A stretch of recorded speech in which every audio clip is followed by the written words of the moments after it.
I'm Tyler, and I do vocals for Buried in Lies. Yeah, I'm Ashley. I'm a writer. I'm Justin. Uh, I go by Ghethen online. I manage Auricular Impalement. Yeah. So Sick. take it away, Ashley. Couple things to note if this doesn't come up. Buried in Lies album comes out December 10th Yep. to streaming.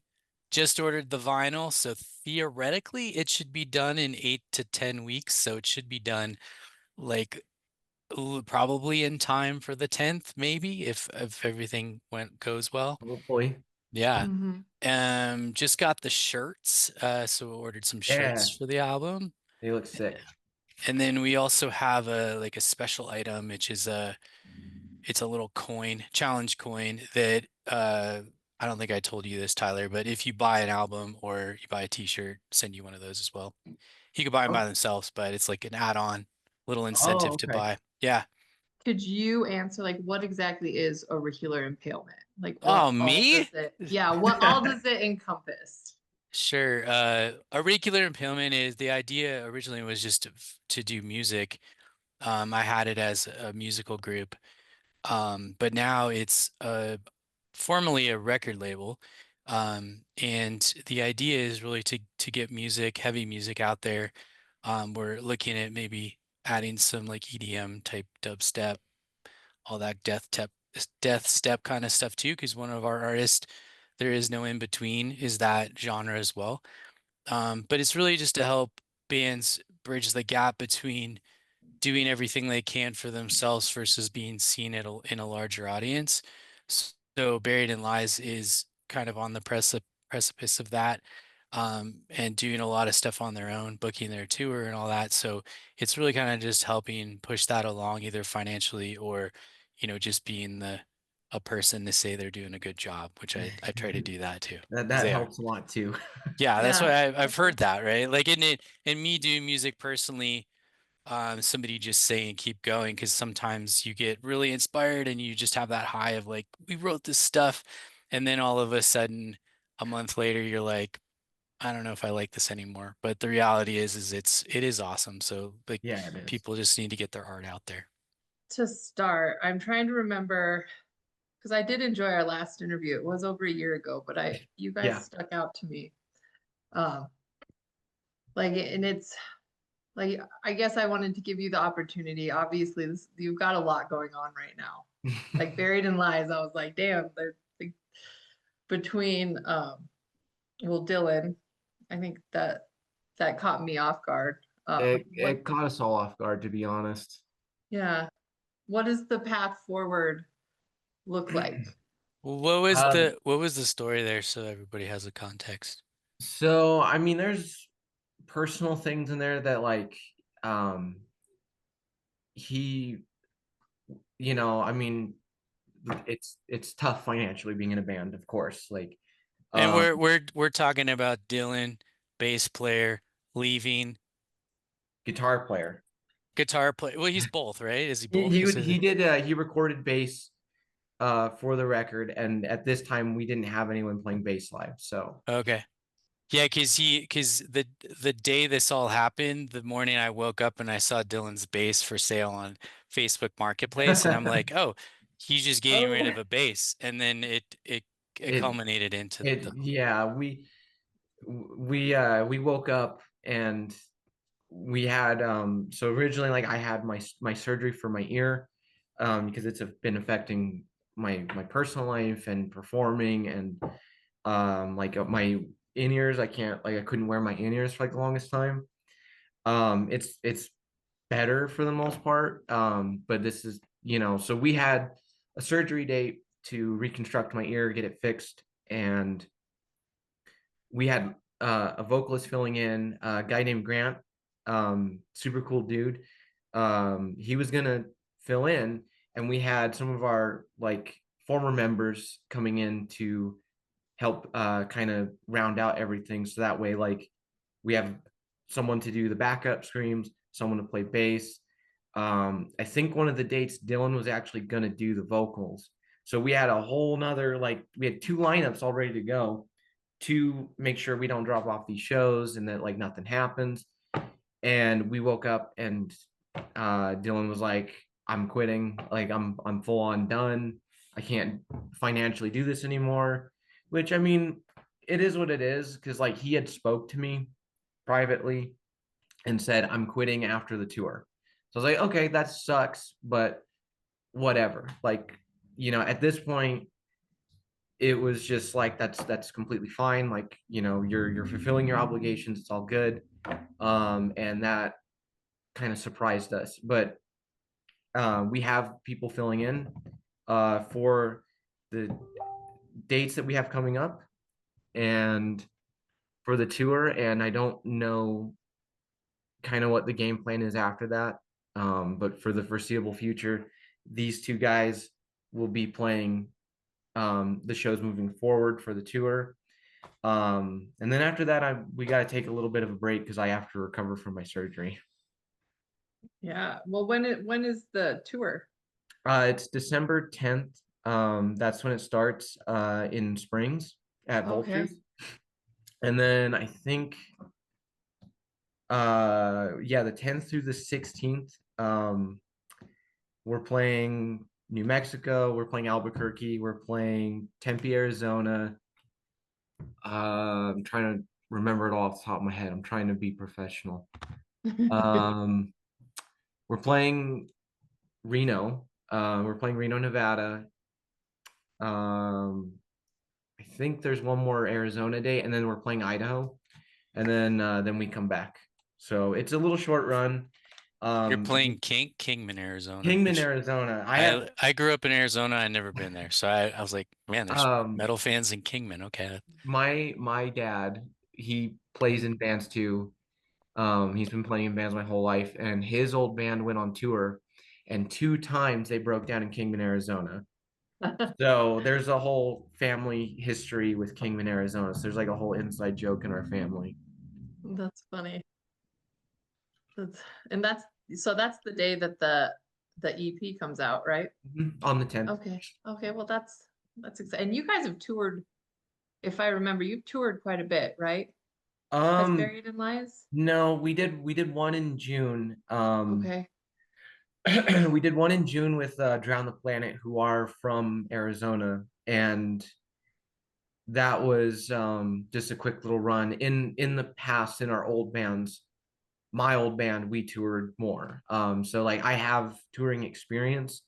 Um, it's just with schedules and stuff in the past, it just wasn't able to happen. And also to like financially, but Yeah. now that we're in a lot better of a position, um, we're really trying to focus more on going out, like doing weekenders and trying to save time for like a bigger tour in the summer, and then just kind of not playing Colorado so much anymore because it's like you can only play like the same venues in Colorado so much before you're kind of just hitting the same markets, the same people. Um, but that being said, like we will still play like Colorado every once in a while, but like the main focus is going to be like trying to go out more specifically Yeah. outside of Colorado. here's the tour. Yeah, there we go. Okay. Well, and you guys travel kind of far because you're in Pueblo, am I Hmm. right? Yeah, we're a So, Pueblo band. so that's far. And even to get to Denver, it's a Hmm. trek. Yeah, if you don't count traffic, it's at least 3 hours. Yeah, no, how is the scene in Pueblo these days? um well, I mean, I feel like it comes in waves as to whether it's really awesome or it's kind of dead.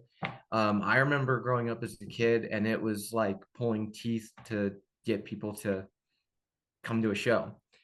Mhm. Um, and then I know when Buried was getting started, and we did like our first real like full live band show in Pueblo at the bomb shelter. It was surprising. Like I'm not used to seeing Pueblo kind of have like a scene. Um, I'd say in the last couple of years it's kind of gone in waves of being like, oh, there's not much going on. And then we get proven wrong because then we go and play like the Gold Dust Saloon with like 13 Plagues and stuff back in September, and it was packed, and that was really surprising. And is the bomb shelter still, is that still running? It's No, not. Okay, that's what I no. thought. Yeah, the last times that we played there, the cops showed up because they were feuding with a neighbor, I guess, or the neighbor wasn't happy. It's all like that kind of typical stuff. And the last couple times we played there, there were cops involved, and excuse me, we weren't even sure if we were going to get to play, and it was. But that being said, like we always loved playing there. It was always there were always kids there. They were ready to for new music, and I think we always we always want to try and show love to our hometown, but it's like sometimes it is kind of hard because you know like there's not a whole lot going on sometimes, and depending on the time of year it could be completely dead. Yeah. Well, and the bomb shelter, I always wanted to go there. It sounds like a unique venue. It was underground, right? Like an Yeah, actual. it was an actual bomb shelter. Yeah. When you look at the scene, because I saw you at HQ, I think. D3. Oh, I saw you at D3 too. I don't know if Oh you yeah, know you did. I saw you at another show before then. But if you think of those two places, right? Hmm. HQ is more like metal and then D3 is more like hardcore. Yeah. Um, you seem to bridge you like basically appeal to both types of audiences. Are you guys from different backgrounds? I mean, like Dan is like the way he dresses is full on metal at a show, right? Full on. Yeah, so like you consciously think of that kind of stuff? No, we did not. It was I was the hardcore kid in the um in the band. Like I've always been like kind of had my ear to the ground with that kind of stuff. Like Dan is like the power metal, like melodic death metal guy, which I mean, don't get me wrong, I love all that stuff too, but like which sometimes even I'm shocked that we can kind of bridge that gap in a way because I remember wanting to play D3 for a couple of years and kind of just being like, I just don't think it's in the cards for us. Like maybe we're too weird. Um, and then now we just started playing there. And we've been getting asked to come back. So we must be doing something right. So it's cool because like one of the things that I always prided buried on is that we can play with like a strictly metal bill, or we can play with like emo bands or like hardcore bands. Like there's really no, I mean, I'll do any type of show for the most part, but I think that there's just something, I don't know, whatever we're doing that we can kind of bridge those weird little gaps. I think it's like your individual personalities is the way I put on it. But yeah, I wish promoters would have more shows where there's a lot of different bands. I mean, I remember I went to this makes me really old. I went to like Lollapalooza in like 1998. Mhm. Um, but it was like Snoop Dogg and Tool. So it was like, That's crazy. how could you ever find a show that has the two of those? Because the idea was the guy who put it together, which was the dude from Jane's Addiction, he wanted it to be just like you go and you discover music. Talking with some of the promoters in Denver, they like to keep the show very homogenous, which I Mhm. don't care for. So maybe in the future, being optimistic, maybe that could change a little bit because I think it's fun to like have all different flavors that are there. But just wanted to point out you guys seem to appeal so like to that kind of stuff. So Mhm. if there was a hardcore show and they let you play it, then it does allow that entire bill to be like a little bit more different. Well, Yeah. and you guys, yeah, you guys have played with Torn from Existence, Uh-huh. and that's like Mm. totally, Black metal. yeah, like symphonic, yeah, black Yeah. and death metal, yeah. That was the first time we played HQ, and that was like um we didn't have we were still playing a lot of our old set, and we didn't even have the first EP out. So we had like 2 songs out, and I think Amanda probably heard the song. She probably heard our old song Dead Weight and was like, perfect. That's the perfect band for this. And then we like that's like the one song that was kind of like in that style of like symphonic like death metal. Yeah. And it when we like we try not to base our success off like Spotify numbers and stuff, but like that song tanked and it would go off better live. But that was the first time we played like a strictly metal bill, and that was one of the toughest crowds I've ever had to try and win over. It was rough. I was like, oh no, they're gonna hear the breakdowns and not into this at all. I'm a fan of, is it Decimate? Yeah, I'm a fan of that. So I was like, oh, no, like you're solid. I think you're a thank you. solid band, a solid metalcore. I remember you saying that your influences were like early metalcore. That's Like would you say like MySpace yes. era? Yeah, MySpace era, like Kill Switch and Shadows Fall, All That Remains, like even like Pray for Cleansing and like all that kind of stuff. That's the stuff I like. When Dan was like, I want to start like a metalcore band, I was like, well, that could mean a lot of things, dude. Yeah. That's like the the the meaning of that name went from being this little narrow box to being this wide. So like when he's like, I want to do something like Kill Switch, Shadows Fall, All That Remains, like stuff like that, I was like, perfect, because I don't really, no disrespect to like Spirit Box and stuff like that. I think they're a great band, but like I don't think that's real metalcore in my opinion. Yeah. Yeah. No, yours definitely fits a more I mean you definitely you have the choruses.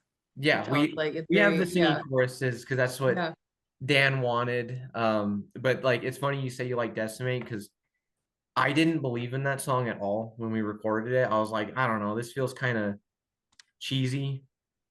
And because it's a total Dan song, if you can tell, because he's like that was his like that was totally his song. And then I've slowly watched it climb up on our Spotify, and then like even at shows now, it's been like people will mosh to that song, and I'm just like and it just surprises me because I'm like, where are there's no mosh parts in that song really. Like there's no It just starts catchy. it It yeah, hooks it you from the does. It start. really Yeah. does. Yeah. What do you And then define as metalcore? Because I was watching an interview with uh the AFI singer Davey Yeah.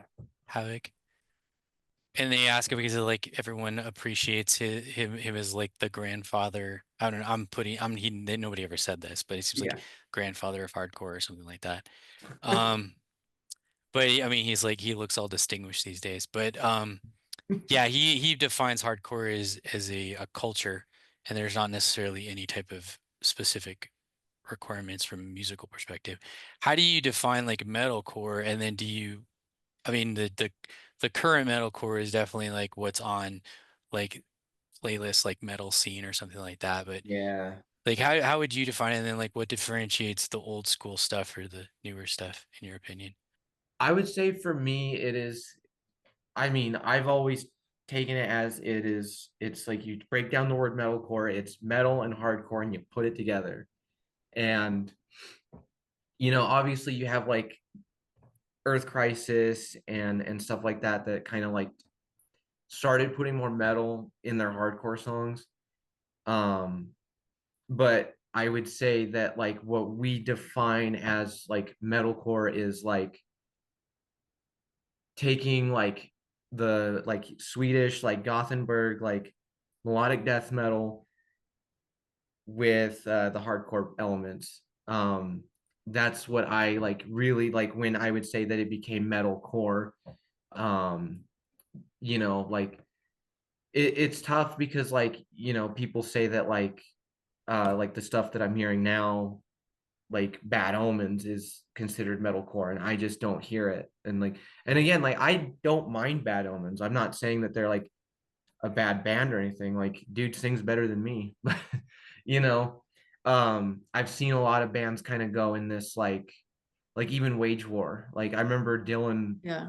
our former guitar player, was really into Wage War, and they've gone in a whole different direction that I can't sit there and say, oh, well, that's a metalcore band anymore. Like, and I don't think there's anything wrong with that, but I think that the term of what it is has changed.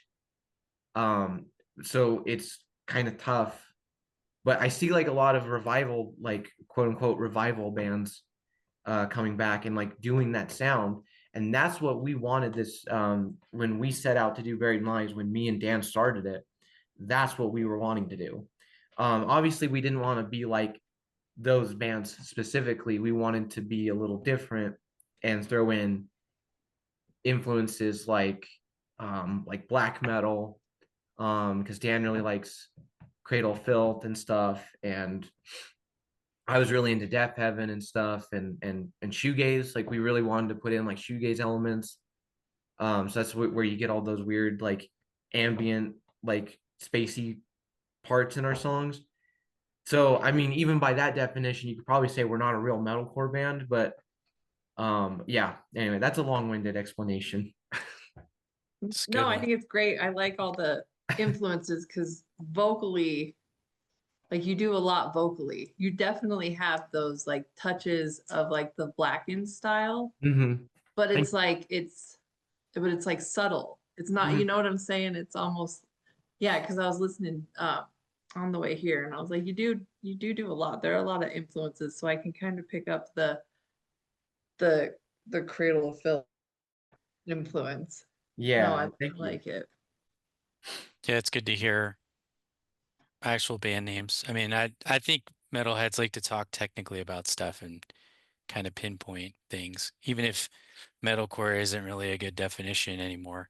But I mean, honestly, Bad Omens is just a rock band. I mean, I think for some reason people are afraid to say that, but like a modern rock band, if you define like a band that's like a band with all the instruments playing, they're like, they as a image they represent like a something a little bit different than what the norm is. That's like a rock band. Like I don't know, like you go back to Led Zeppelin or Black Sabbath. Mhm. It's like, what's the modern Yeah. version of that? I mean, even though that's considered metal, at the time I Yeah. think they were just saying that was a band. So I think like those are rock bands, and then you go the extreme, because I would say extreme metal is like what you guys fit into, whether it's metalcore or whatever.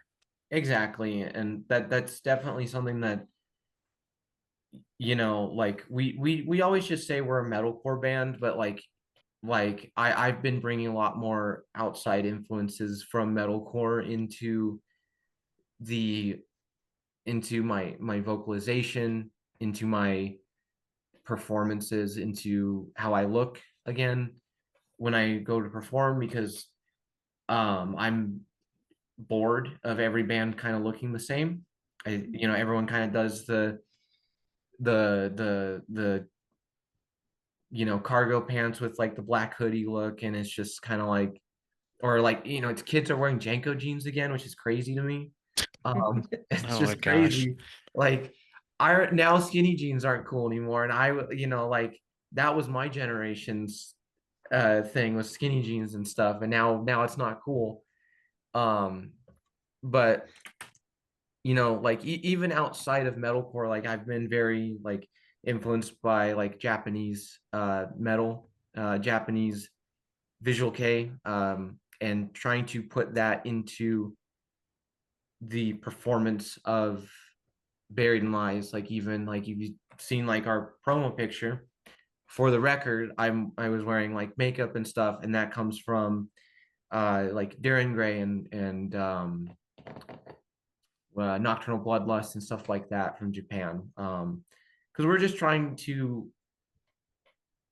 kind of not on purpose stand out, but it's just like every band looks the same, every band sounds the same, and it's just like cool. I've heard this breakdown for the millionth time, um, and that's why like I fell in love with like Like one of the first metalcore bands or hardcore bands, whatever you want to call them, was that I fell in love with was 18 Visions, and they wore like, Ah. yeah, I'm they huge had like 18 fish. they had the hair, you know, the Mhm. dyed hair and like the creepers and stuff on stage and like the Fashion core. That's Ashen what they, core. yeah, And so I fashion. was like, oh, well, these guys can do it. And they're like playing it like Furnace Fest. And then I'm like, well, screw it. Like after a while, I was kind of sitting there going, like, well, screw it. I love like goth music. I love Darren Gray. I love Visual Mhm. K. Like I'm gonna put it into my goofy metalcore band and Yep. screw what everyone says. I did get some comments when I started putting it back on at shows, the two shows that we did that I put it back on. And it is funny. It's either super positive or it's super negative. It's never like it's never in the middle. Like one guy like saw me putting it on when we were opening for Dark Watch, and he goes, you know, it's nice to see a front man like being a front man again, Yeah. like be having a look. And then another guy goes from another band, a show later, he goes, oh yeah, so how many guys you meet on the way over here? And I was like, what was the point of that comment, dude? Like, what was the point? Like, Yeah, That's that's not what awesome. this is. The whole scene represents everyone being themselves, but somehow everybody is a lot of people, not everybody. I mean, yeah. and that's like the message here is to just be yourself and like pull your influences into the music and stuff rather than just kind of being the Hmm. stereotype. There, I mean, Exactly. there shouldn't be stereotypes in metal, but it ultimately Yeah, happens. it's like you're already playing such a niche like outsider music. And you know, I've been an outsider my whole life. Like I was like always like the kid with like painted black nails and you know, putting eyeliner on and totally just not being into everything else that like other kids my age were into at the time. Like I, you know, God, like I remember like middle school. That's when I was like, uh-oh, I'm different. That's not good. That's probably not good. Um, when like I was like getting into Under Oath and stuff like that, and like you know the other kids were like, what the hell is that? You know, like don't turn that shit off because they were all listening to like, God, I'm probably gonna age myself here. It was Oh, like feel they free. played a lot of Black Eyed Peas, and I think it was that song. Boom Boom Pow is the name of the song, I think. Oh, Okay. jeez. I've wanted to gouge my ears every time. Well, I guess I am just curious. I've asked several musicians this lately, and it's my own curiosity, but would you say that you have like an alter ego when you're on stage? Like, did you have to like create a different like version of yourself to be able to do that? Absolutely. Okay. Um, and that is part of the reason why I started putting the makeup back on. Because you know, like when I got into being into the role of the front man, even in my old band, so going back a little bit, I felt like I had to separate Tyler, who at this point worked at Walmart, then Tyler, who goes on stage and plays in this band, you know, like and sings these songs. And it got kind of hard to like almost separate that. You know, it just I didn't feel like a performer at that time. Like I was just going on stage and I was just trying to go as hard as possible, looking at all my influences. And I'm like, God, I'm bored. I'm bored of performing. Like, what the hell? You know, and like I love nothing more than going on stage and singing. I remember just looking at my influences completely separate from the rest of the guys in the band. Like it's just like listening to The Cure a lot and Darren Gray and like, you know, like those kinds of things where the front men are bigger than life, can either play this really serene and beautiful music or play this really incredibly heavy and avant-garde music, and it just works. And it's like they're a whole different person when they have all that on, or like when they go and play on the stage. um and so that's what I absolutely, that was why I started doing it, because I needed to create that alternate person or personality on stage And now, like even Dan has said that like you are a whole different person when you put that on and you go on stage. You're a whole different person now. I need to develop an alter ego. So then after this tour, Mm-hmm. what is the plans? Just take a break, recover. You said something you're gonna get the surgery. Um, yeah, I'm supposed to be having surgery the 29th of December, so like a little bit after we get back. Okay. We're already writing again. So the game plan is to well, now we have to throw in the recovery time. But while we're doing that, we're gonna be working on new music. I think we're gonna put out a song in early winter next year. I think that's the game plan. You released two songs from the new EP, right? Hmm. I forgot. Pieces. Did that one Hmm. just get released? Pieces was the first one, Okay. and then Remembering You is the most recent one. How many songs are on the EP, the EP? Six full songs, and then there's an intro, so I guess seven. Okay. Okay. Who's Well, the guest? Is Remembering You has a Hmm. guest vocalist? Who's that? Yeah, yeah, Ben Fleming from Under Society features on that song. okay. And Ben's a crazy vocalist. I don't get how he can do those sounds. I've been chasing those kinds of highs for like 3 years and I can't get it. But Do you guys have you played with them before? How do you know yeah, do you know we him? did we did a show with them at Trailside. We jumped on last minute because I think a band had to drop off for a family emergency, and someone from Swinging Noose put it out there, and I just messaged the guys. I was like, "Hey, we're not doing anything in March. You guys want to play a show?" And they're like, "Sure." And then that's how we met those dudes, and we played a couple more shows with them. And I think at that point, we played at the Creepatorium with them.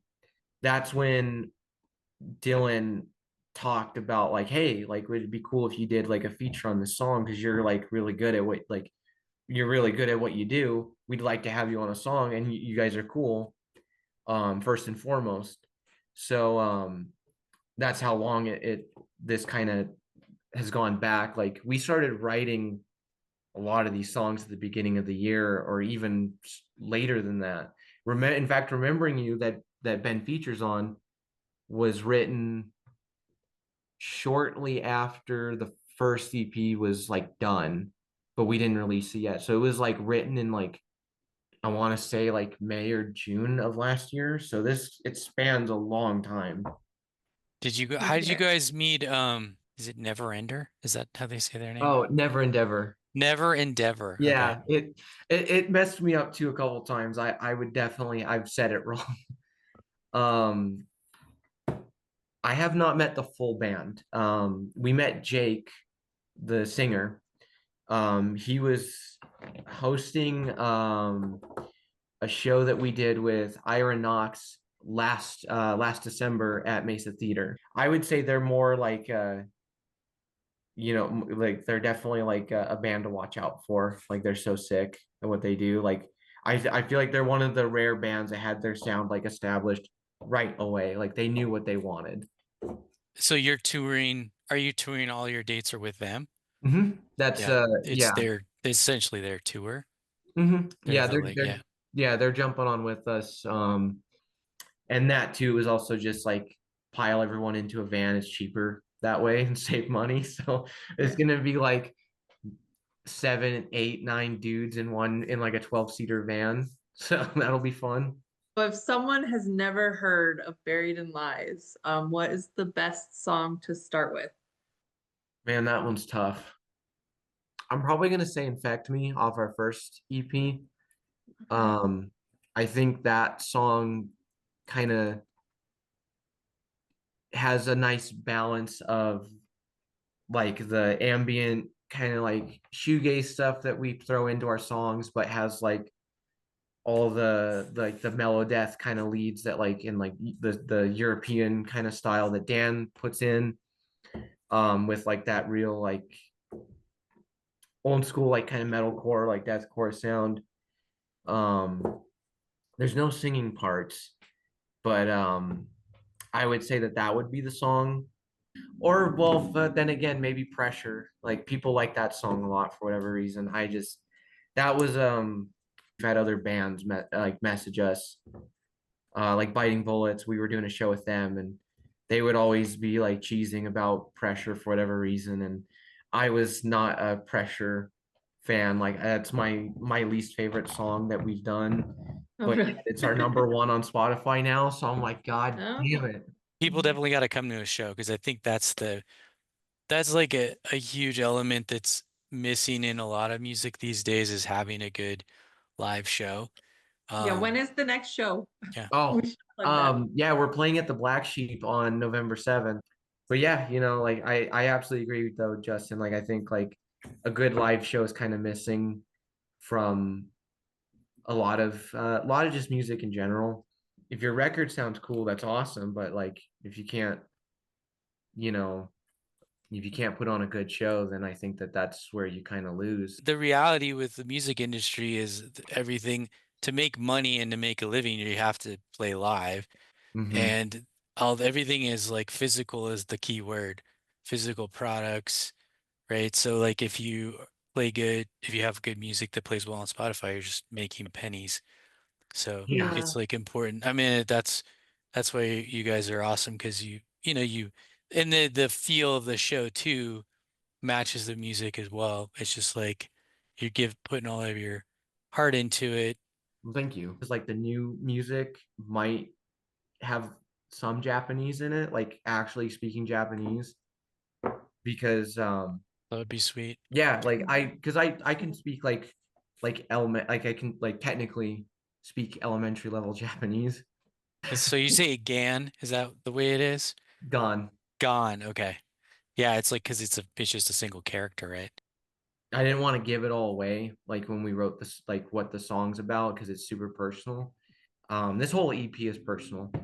It's but I didn't want to give that one specifically out for everyone because um it involves my dad. And so like there's a whole thing there, and I know that he's gonna listen to it. And I don't want him to sit there and go, hey, what the hell?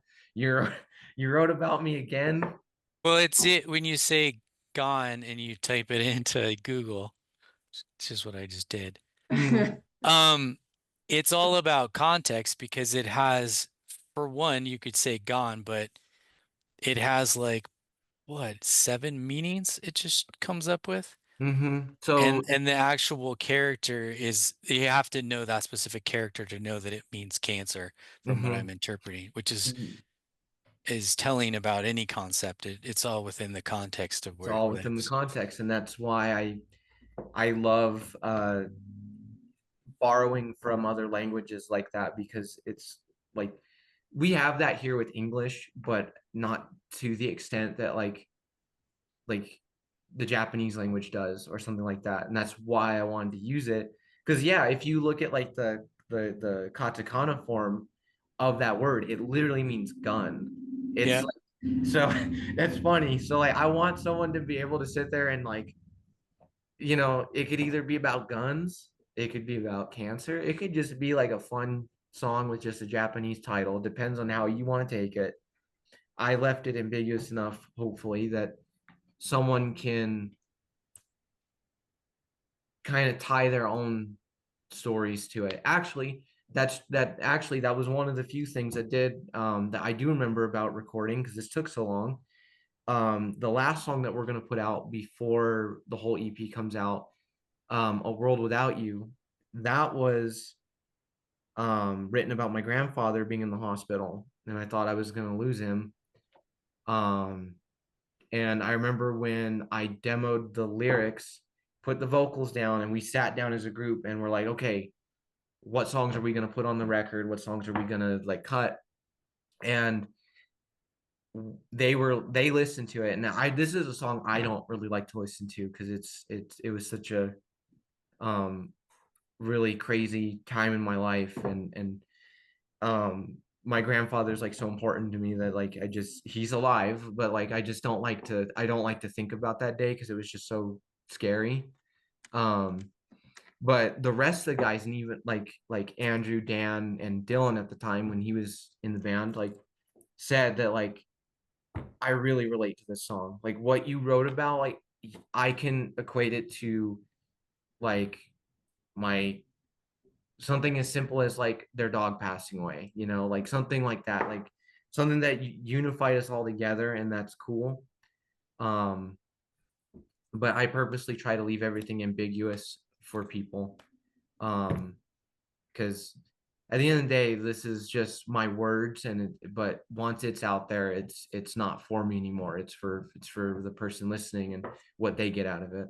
But I think having that element where you have to discover something or research something or is just like kind of, in my opinion, is kind of like a cool thing that it's out there for you because it's just naturally most people that I know that are into extreme metal like to look things up and try to discover.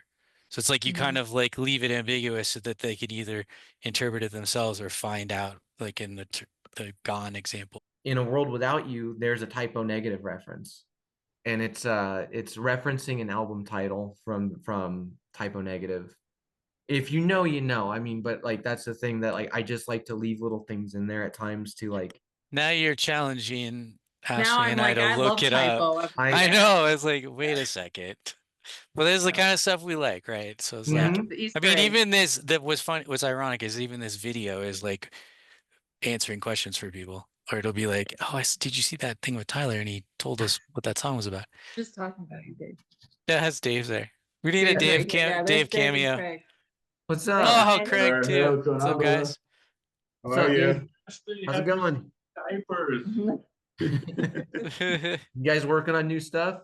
Yeah, we're just downstairs doing some vocal pre-production, so we're almost done. That was the 6 out of 7 songs, plus an intro we're working on, plus an interlude. So many things, but yeah, we are Nice. hard at work. Yes, you know how it is. That's what I like to hear, man. Yeah, Awesome, brother. wouldn't It's good to expect see anything you. less. All right. Well, thanks everyone. Of course. Yeah, have a great weekend. Yeah, you Bye. too. Bye.